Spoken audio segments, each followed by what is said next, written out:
Dans la ville de Lolodorf, pour le pire des taxis, avant chaque départ, c'est le même challenge. Oscar va-t-il réussir à démarrer sa vieille bagnole? Alors, non? Sa japonaise est plus proche de la casse que du contrôle technique. Pourtant, Oscar ne manque pas d'imagination pour maintenir sa voiture en vie. Comme la batterie n'a plus les éléments qui peuvent la maintenir au cas où il y a des bousculades, bon, nous attachons ce fil ici là pour maintenir la batterie pour que ça ne bouge pas. Bon. Et ça aussi, c'est pour que bon, quand nous tombons dans la mare d'eau, pour que l'eau ne monte pas au niveau du carburateur. Le sale boulot, c'est le jeune mécanicien qui s'en charge. Il aspire de l'essence pour le mouiller ici dans les têtes du carburateur pour que quand je vais démarrer, pour que ça excite le moteur à vite démarrer. Vous voyez l'état, c'est que ça ne marche plus au goudron. C'est dû à les bourbiers, les routes non bitumées, c'est ça sa route. C'est ça que ça préfère, ça ne peut plus rouler au goudron. Ouais. Sa voiture porte les cicatrices de 20 ans de combat menés sur les pistes de la forêt.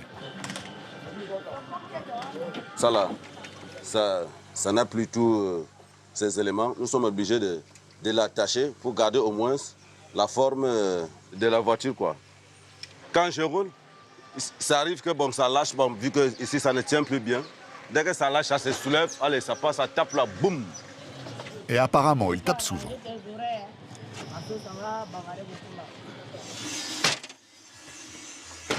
Quand la portière là, ça ne reste pas.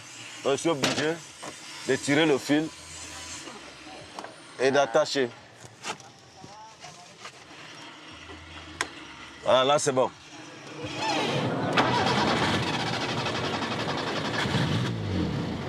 Amener ses passagers à bon port et en un seul morceau semble un exploit avec cette voiture. D'autant plus que les gaz d'échappement se répandent dans l'habitacle. C'est ultra toxique, mais heureusement pour ses clients, Oscar a l'habitude de rouler vitre et même porte ouverte.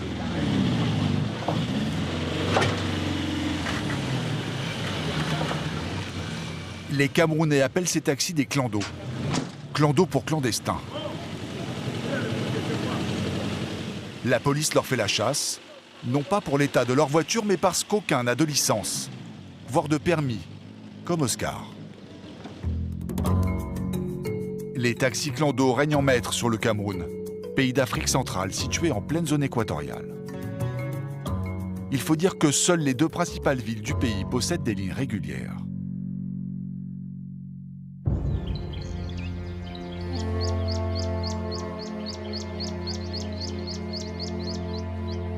Les routes sillonnées par les taxis-brousses traversent des territoires empreints de magie et de cultures ancestrales.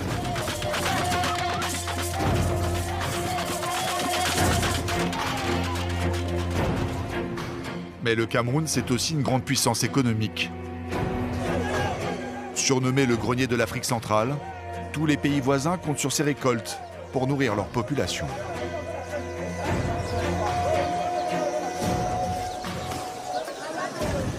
Et pour les livrer, encore une fois, les clandos ne sont jamais loin.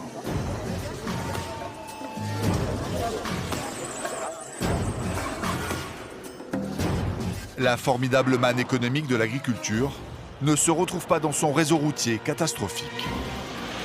À 90%, il est même en terre. Un record. Pendant la saison des pluies, la boue transforme le moindre déplacement en un périple sans fin. Les autres sont là, elles ne poussent pas. Sur ces routes, mieux vaut avoir du souffle. Chaque voyage ressemble à une étape de rallye.